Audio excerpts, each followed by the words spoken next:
Hi, welcome to HR Tuesday Tips with the Millers, and today we're going to be actually addressing when people call off or call in sick, especially when it's close to holidays, opening day for deer season, possibly after Super Bowl Sunday. So what can an employer do about these situations?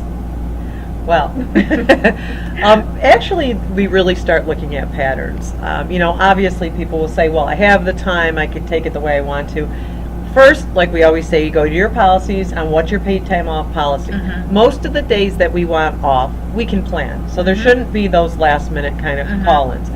The rare time when we are sick and it's last minute call-in, generally it's not tied to holidays and deer season and everything else. So if I'm the type of employee that does that last minute call-in and you start looking at my patterns because it's disrupting the team and morale and the performance of everybody, I would look and say, well, yeah, you're right. That person's always taking off attached to, a holiday coming up or some other significant event. We need to start addressing their patterns. So it's all about the patterns. And with that patterns, we want to trust our employees, but can you require a doctor's note that if sure. they're actually using it for a sick day?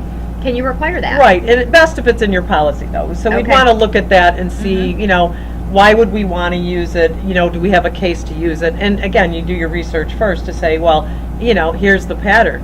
And a lot of people do that. It's a big problem in a lot of industries. Healthcare industry, it's a huge problem. And the people say, well, I have the time. Yes, you do. But it's these last minute call-ins. They know they're short staffing their team. It's affecting their clients, patients, whoever. And so as an employer and manager leader, you need to address that to be sure you can stabilize your workforce. And those that aren't carrying their weight need to recognize it's inappropriate and it's not going to be tolerated. So it's the write-up process of, and then yes, they might require doctor's notes. And again, we'll go to the policies that we have established. Okay, excellent. And can there be transparency? If you've identified a pattern, it's the same person over and over again, can you actually address and say, this is a pattern, what's going on? Where are the boundaries that managers and leaders have within an organization with doing that? Well, I think that would be all part of the write-up, is that this is what we're tracking. Here's all your paid, this is all your time off you've taken. Look, this is why we believe what we believe. And this is how it's affecting the workplace.